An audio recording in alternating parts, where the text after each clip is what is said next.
people, back to Phantom Tech. Now, let's go. Let's go. Phantom Tech.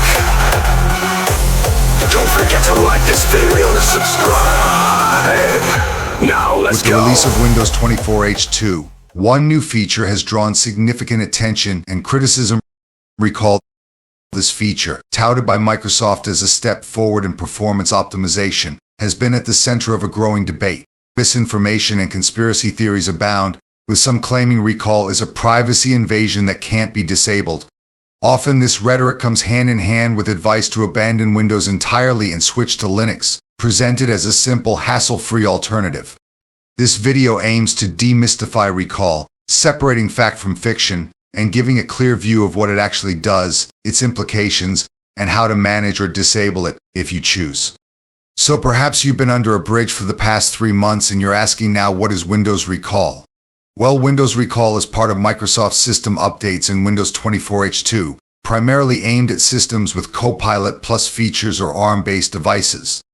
However, despite the rumors, it's neither universally required nor fully functional on all devices at this stage. Many PCs lack the necessary hardware, specifically NPU or neural processing units, to utilize recall, meaning it's essentially dormant on x86-based systems. One of the major misunderstandings is that recall cannot be removed because it's tied to File Explorer. This is untrue. While recall and File Explorer share dependencies, recall can be managed or disabled without affecting the system's core functions. Definitely there is much confusion surrounding the general user regarding recall and how recall will affect them. Much of the confusion around recall stems from its shared dependency with File Explorer on the Windows runtime components. Basically, this is a dependency misconception. Let me explain.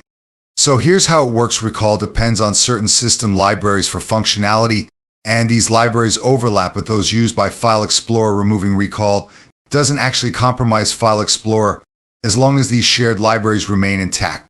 This misconception likely arose from users removing recall without understanding the role of these shared dependencies.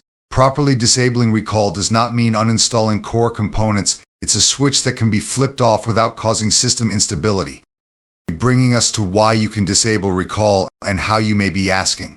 So let's clarify the options for recall in Windows 24H2. Recall can be disabled, even if it shows as enabled in the command prompt. This enable-disabled switch currently lacks an active function on most x86-based Windows systems. To disable recall, users can use the Deployment Imaging Service and Management Tool command to effectively turn it off. Here's how peeps. 1. Open command prompt as administrator. 2. Run the command Deployment Imaging Service and Management Online Disable featurename :recall. I'll make sure to add the command for everyone interested for your convenience in this video's description below. While recall can be toggled off on most systems, the switch itself may not actually do anything on systems lacking an NPU, as recall is only fully functional on specific hardware configurations. Fear versus fact scaremongering has been definitely present in recent pertaining to recall. Privacy advocates have raised concerns, suggesting that recall could allow unauthorized data monitoring or serve as a backdoor for surveillance. These claims are speculative and lack solid evidence, though user vigilance is always encouraged. It's important to remember that Microsoft has protocols to comply with data privacy regulations, and while concerns about potential misuse of data are valid, they do not imply that recall is an immediate risk. Should you be concerned? Recall, like many Windows features, can be disabled. Unlike more invasive programs, it isn't central to Windows 24H2's functionality, and there are no confirmed plans by Microsoft to use recall inappropriately.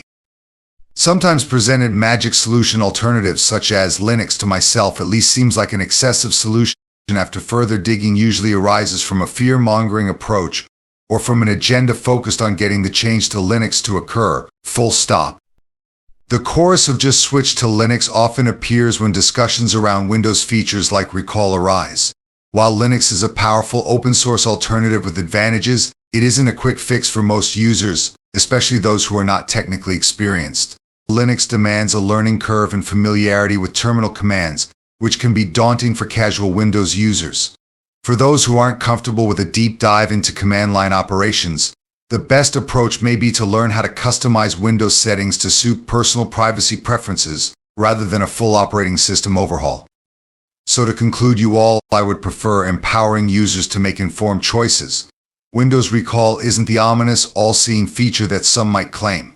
It's possible to manage and disable recall while maintaining system stability, and concerns over forced surveillance should be balanced with an understanding of recall's limited reach on most systems. Linux isn't the only solution, nor is it always the best one. With a bit of knowledge, users can maintain control over their Windows system settings. For more guidance on recall or other Windows features, feel free to follow this channel for updates, tutorials, and more nuanced takes on the latest tech. Don't forget to like and subscribe to Phantom Tech for more insights. With that said, peeps, I'm just another tech phantom, signing off from Phantom Tech. Peace. Let's go. Let's go. Phantom Tech. Act. Don't forget to like this video and subscribe.